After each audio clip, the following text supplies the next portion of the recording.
All right, shalom, shalom to the elect of the nation of Israel, to the seed of Abraham, Isaac, and Jacob, those who are scattered abroad throughout the four corners of the earth via the transatlantic slave trade, coming back to the Heavenly Father to serve him in spirit and in truth. This is your brother Zakar. I wanted to go back into a topic of this topic I spoke on, the door of faith, and hopefully we can get some edification. I will be brief, straight to the point, and hopefully it's edifying to the lambs. So I want to go back into the book of Acts, the 14th chapter, and kind of just read a little bit and go into a little bit of history and help you understand the dynamics that's going on here. So you have the apostles going to the scattered Israelites, which many of them were being called Greeks, at this time, because many of them grew up among the Greeks. And that's actually prophecy as well. And Most High willing, we'll bring that out.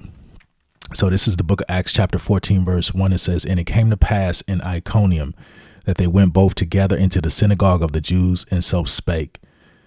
And a great multitude, both of Jews and also of Greeks, believed."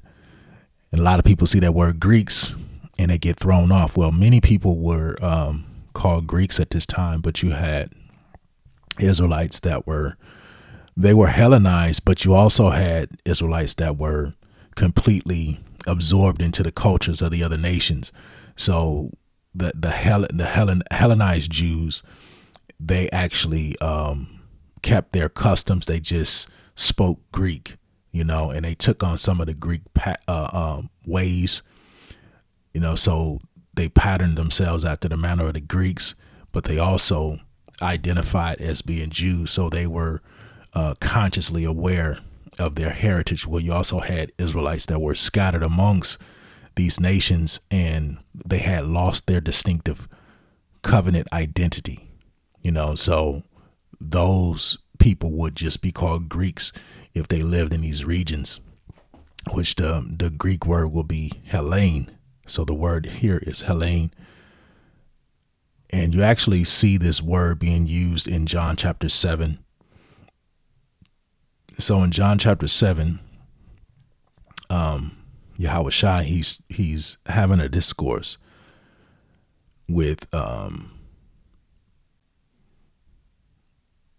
the Jews. So John chapter 7 and verse 13, "And the Jews marveled, saying, How knoweth this man letters, having never learned? Yahweh Shai answered them and said, My doctrine is not mine, but his that sent me. If any man will do his will, he shall know of the doctrine, whether it be of God or whether I speak of myself. He that speaketh of himself seeketh his own glory, but he that seeketh his glory that sent him, the same is true, and no unrighteousness is in him. Did not Moses give you the law? Yet none of you keepeth the law. Why go ye about to kill me? The people answered and said, Thou hast a devil. Who goeth about to kill thee? Yahushua answered and said unto them, I have done one work, and ye all marvel. Moses therefore gave unto you circumcision, not because it is of Moses, but of the fathers. And ye on the Sabbath day circumcise a man. And if a man on the Sabbath day receive circumcision, that the law of Moses should not be broken, are ye angry at me because I have made a man every whit whole on the Sabbath day? Judge not according to appearance, but judge righteous judgment. Then said some of them of Jerusalem, Is not this he whom they seek to kill? But lo, he speaketh boldly, and they say nothing unto him.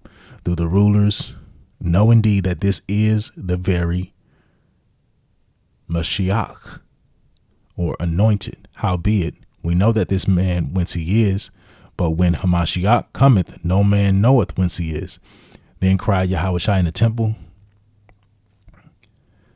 as he taught, saying, Ye both know me, and ye know whence I am, and I am not come of myself, but he that sent me is true, whom ye know not.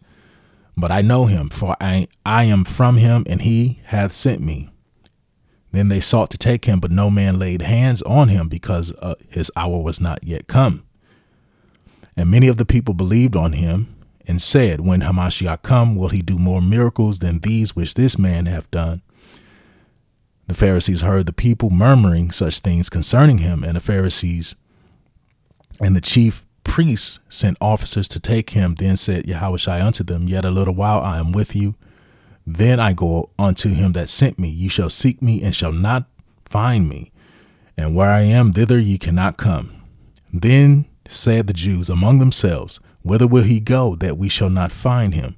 Will he go unto the dispersed among the Gentiles, and teach the Gentiles? So the dispersed among the Gentiles are the Israelites that's living like Gentiles. And this is why it says, then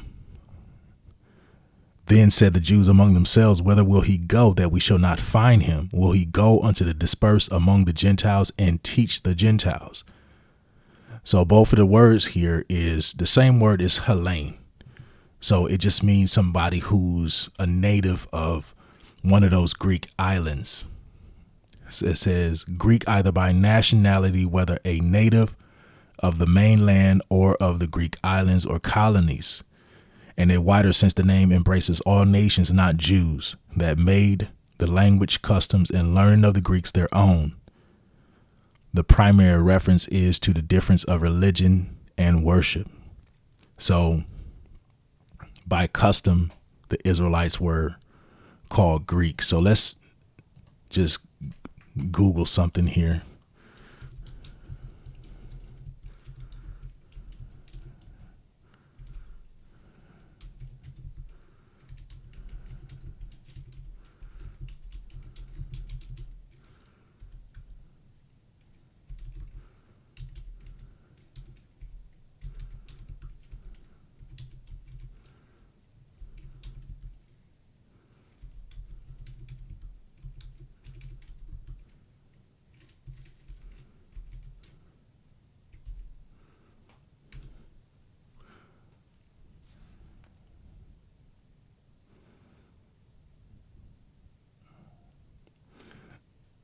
So here, I just Googled something here. I said, what were the Israelites called who lost their distinct identity under Greek rule?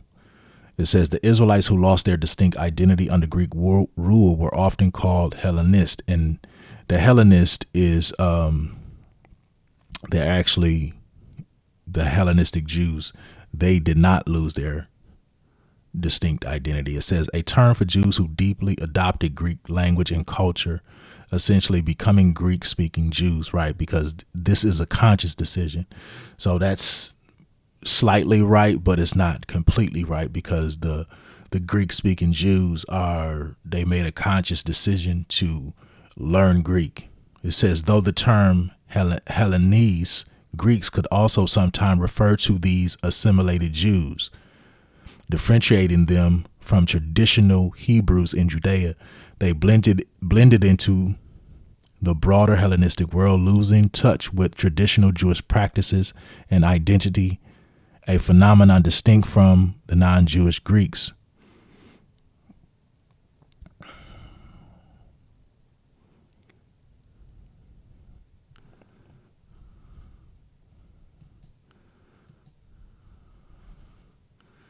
Let's see if I can reframe the question. So they're hitting it on the head here.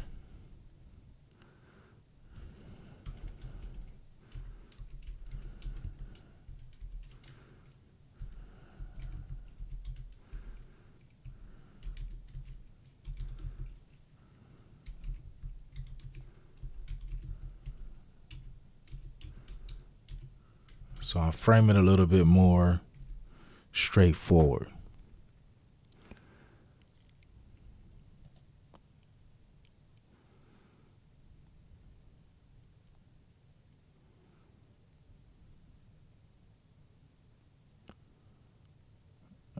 Israelites lost their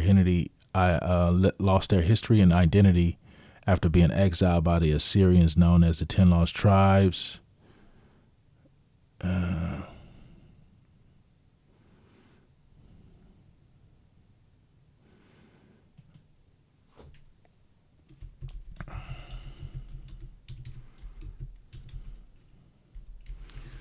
So this is, let's see what this.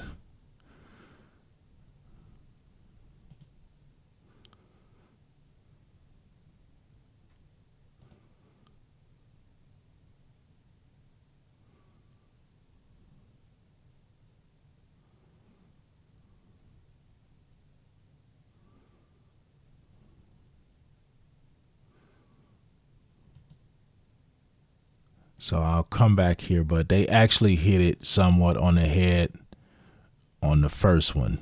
So the Hellenist is these Israelites knew that they were Jews. The rest of the scattered tribes, they did not know that they was Israel. They lost their heritage, so they were just called Greeks. Were Israelites.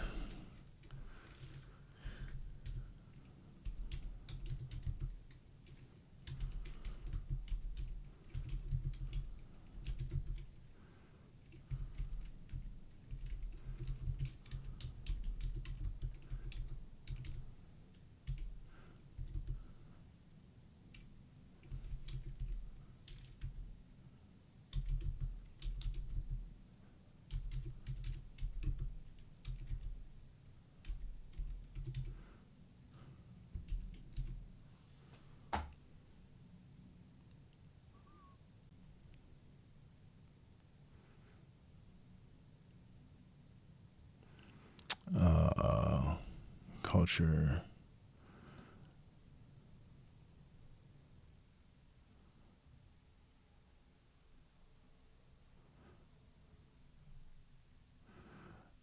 And they'll tell you the truth in some of them. I actually got it because I know how Google gets down. I have it in I screenshot it in my phone because Google changes the answer a lot. But here you can clearly see in this passage where the dispersed among the Gentiles are called Gentiles. So the dispersed among the Gentiles. Let's look at this word dispersed. The scattered abroad, of Israelites dispersed among foreign nations, of Christians scattered abroad among Gentiles. They say Christians, but this is really those who believed in Yahweh Shai. So those who believed in Christ. Israelite resident in Gentile countries. And that's what the dispersed is. So the dispersed Gentiles are really Israelites, but they are living as Gentiles.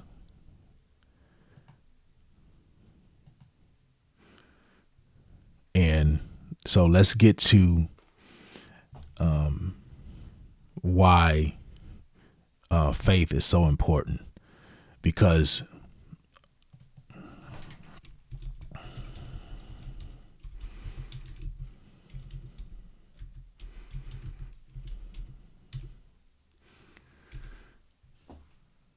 so let's go to Deuteronomy chapter 12.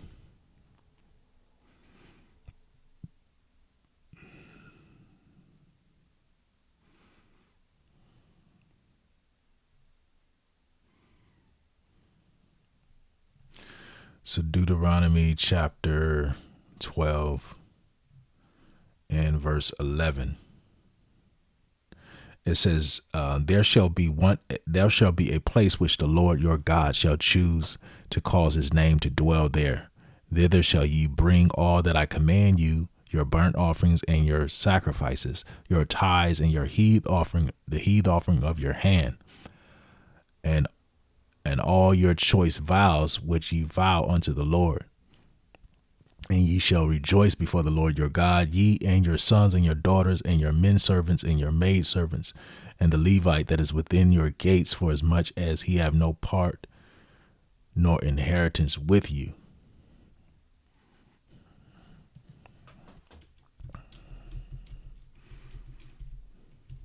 So The southern kingdom, which would be the tribe of Judah, the tribe of Levi, and the tribe of Benjamin, they were the ones that had access to the temple. So the scattered tribes, many of them, even the ones who broke the covenant, and separated themselves from the Jews of the land of Judea during the time of Yahushua, and they became assimilated into the other cultures. Well, they were not being accepted back into the land, So under the old covenant, there was a standard set by the Most High God himself that this is the place where you have to, this is the place where you are to bring your offerings and to bring your sacrifices.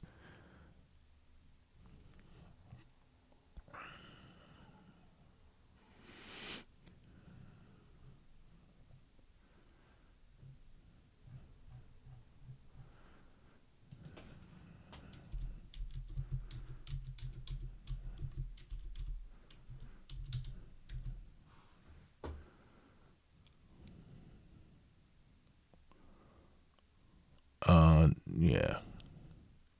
So actually, I was just here. So I'll read this again. It says, there shall be a place which the Lord your God shall choose to cause his name to dwell there. Thither shall you bring all that I command you, your burnt offerings and your sacrifices, your tithes, your heave offerings, the heave offerings of your hand, and all your choice vows which ye vow unto the Lord. And ye shall rejoice before the Lord, ye and your sons and your daughters and your men servants and your maid servants and the Levite that is within your gates. For as much as he have no part nor inheritance with you, take heed to thyself that thou offer not thy burnt offerings in every place that thou seest, but in the place which the Lord shall choose in one of thy tribes. There thou shalt offer thy burnt offerings, and thou shalt do all that I command thee.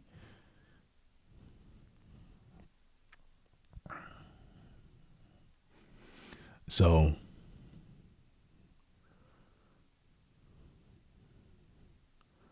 let's go.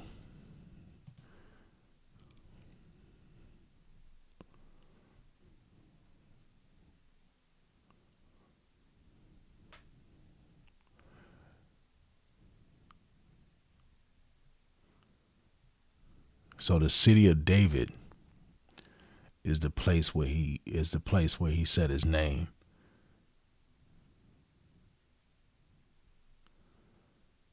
And you had to do things according to the temple, the temple ritual customs that was set up by the Levites. So the Levites ran the system, and this is how you would do your offerings. Well, the scattered Israelites, they didn't have a way to make an offering to the Most High to be reconciled, or to be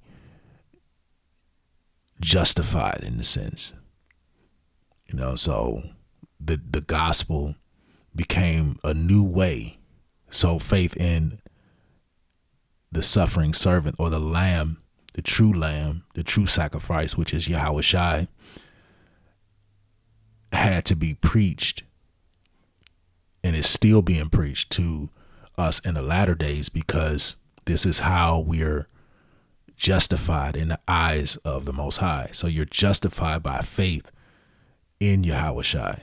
You're sanctified by the word, and you're justified by faith. So justification leads to sanctification. And sanctification just means to be cleansed. So faith in itself, you accept the free gift that's been given unto you. So now you don't have to, the Israelites don't have to worry about a temple.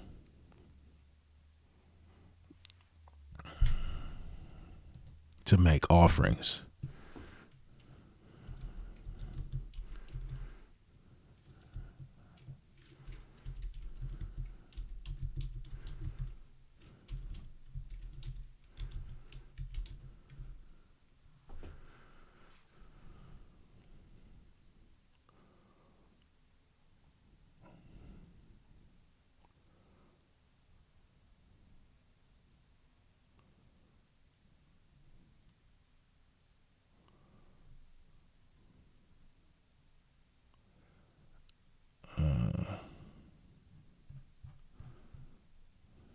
So this is Exodus 29.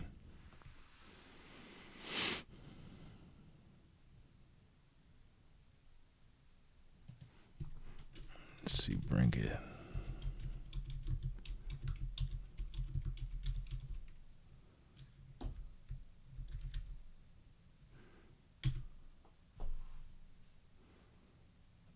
Leviticus, this is what I wanted. Leviticus 17, verse 1.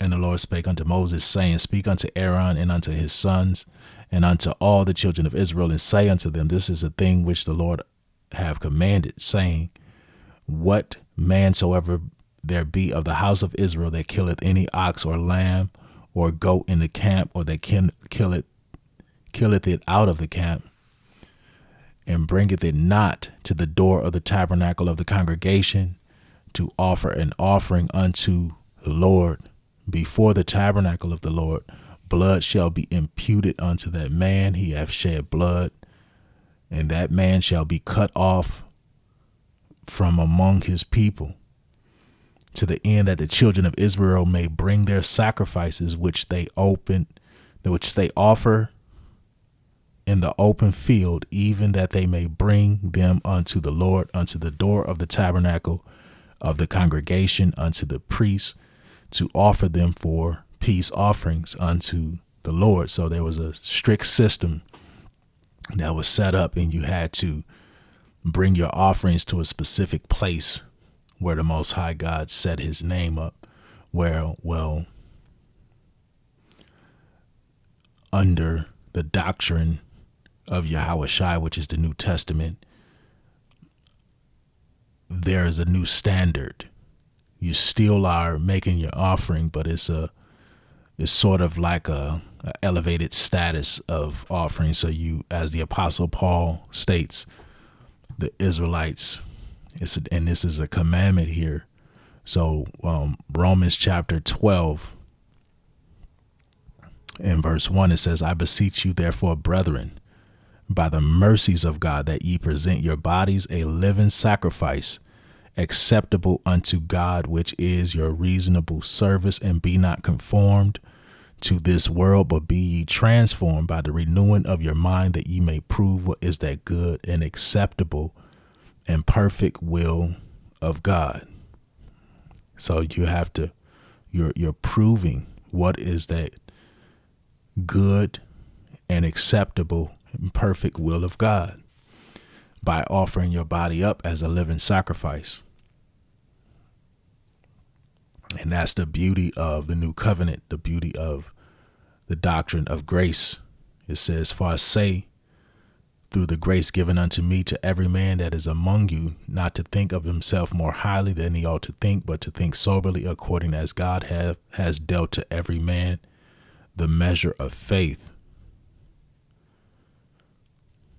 For as we have many members in one body, all members have not the same office, so we being many are one body in Hamashiach, and every one members one of another, having then gifts differing according to the grace that is given to us, whether prophecy, let us prophesy according to the portion of faith, or ministry, let us wait on our ministering, or he that teacheth on teaching, or he that exhorteth on exhortation, and he that giveth, let him do it with simplicity, and he that ruleth with diligence, and he that showeth mercy with cheerfulness. Let love be without dissimulation.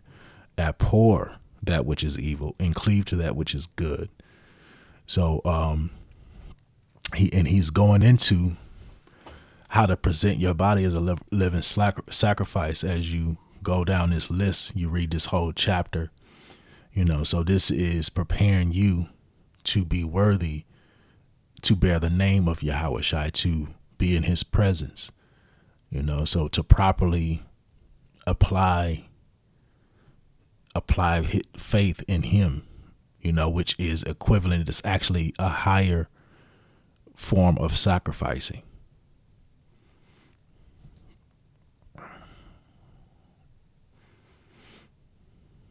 So read this full chapter and just kind of like let it marinate within, let it marinate within you. Read it a few times this week, because this is sort of like, this is essential, understanding that you have to present your body as a living sacrifice if you're going to call on the name of Yahweh Shai. Let's get that real quick. You're going to proclaim the gospel. Well, you have to make your body a living sacrifice.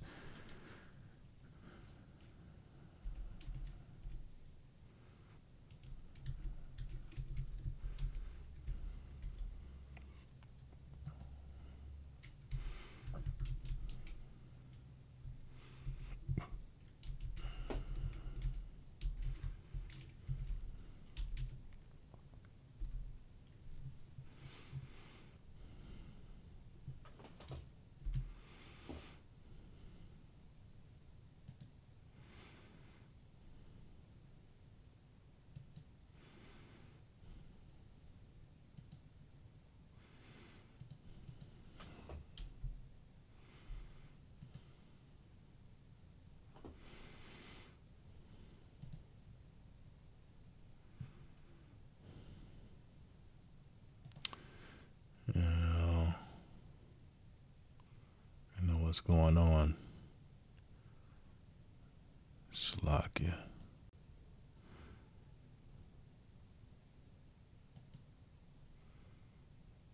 Oh, sorry about that. My internet is messing up right now.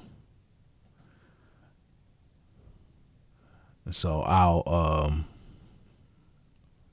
cut it right here, and Most High Glenn, I'll pick it up on the next one, and finish it off. But I pray that this was edifying to the lambs, and to the next time, Shalom.